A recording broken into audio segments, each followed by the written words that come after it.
he always sounds What's like that? when I hear him talk, I just want to hand him a napkin. He always sounds like he's drooling. It's just, he has Yeah. the disgusting, Well, most disgusting I'm going to surprise you with something here.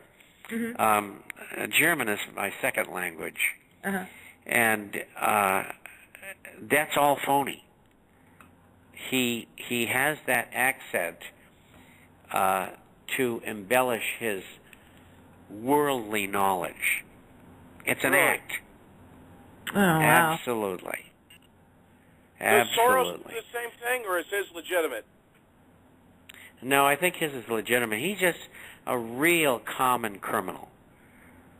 I mean, here's a man who was born Jewish, who during the occupation of Budapest, I guess it was, he assisted the SA, which was we'll call it the bookkeepers of the SS, who went around collecting things and keeping records meticulously and all that sort of thing. And he assisted them in getting the Jews to tell the Nazis where their assets were. And he would go up and whisper in their ear and say, "Look, I'm with you. And I faked my way in here, and I'm really Jewish." And he started speaking to in Hebrew and stuff like that.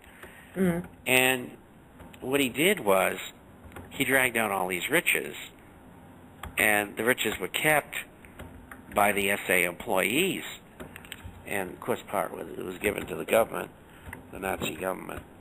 And so George, between 14 and 17 years old, became wealthy. And then after the war, through his connections, he went to Oxford. And then was picked up by the Illuminati, and that's where he is today.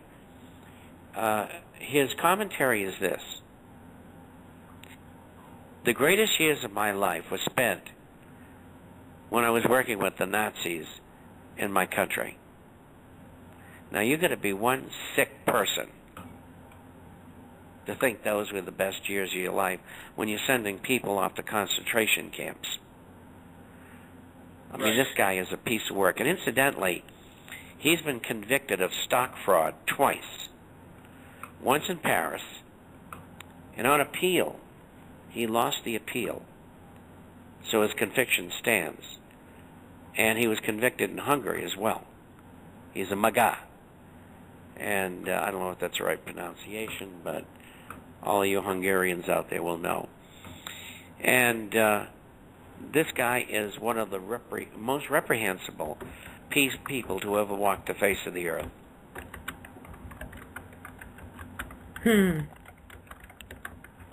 Did I miss anything?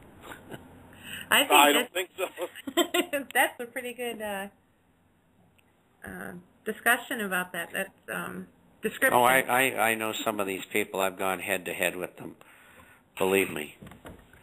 Well, let me... go ahead. And they don't want any part of me. I think that's one of the reasons that since I left the United States, they really haven't bothered me too much.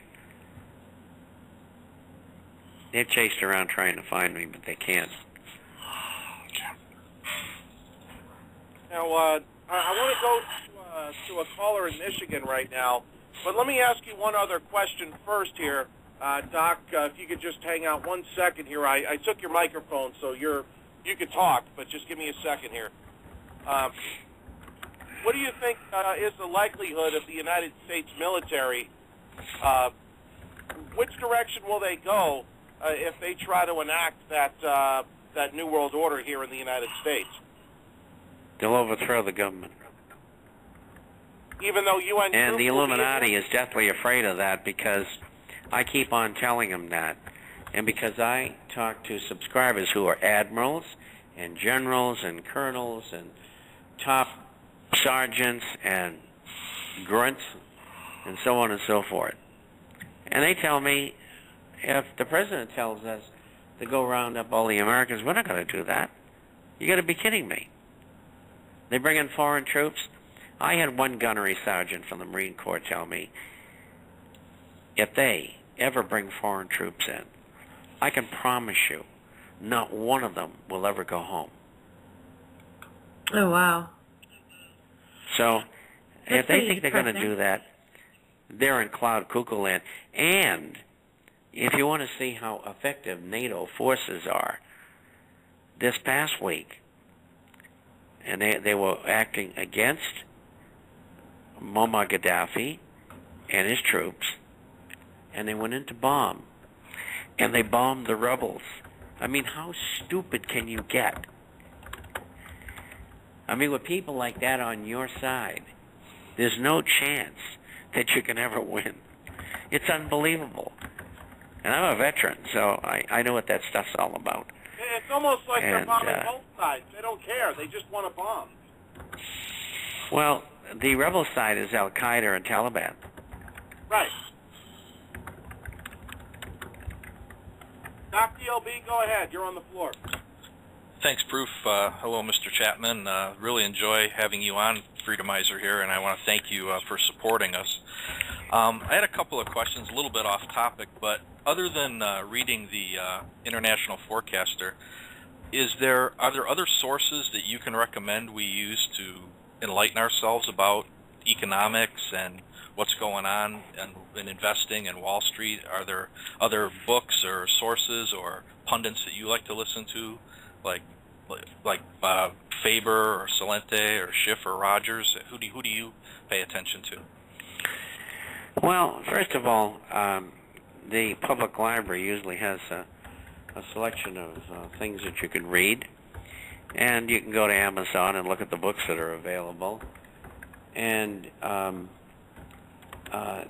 everybody's different in explaining what they do or what they would like people to know. One of the things that I find deceiving and unacceptable is sensationalization. You tell a story and you tell the truth, and if people want to believe, that's okay. And if they don't, well, that's okay too. And when you try to shove an idea down people's throats by saying, goodness gracious, it's going to happen next week, and this is what it is, and everybody's going to die, and I don't agree with that. I think it's wrong. Some of the people you've mentioned, I believe they're either one or two things. They're either self-promoting or they're on the other side. I've known Jimmy Rogers for years. He was George Soros' partner.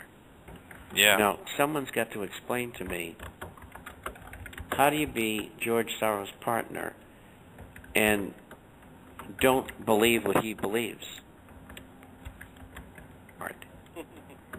Right. And so I'll leave that for you to decide. Mark Faber has been on the Barron's Roundtable that I've subscribed to for 50 years. It's a good publication. And you don't get on that roundtable unless you play the game.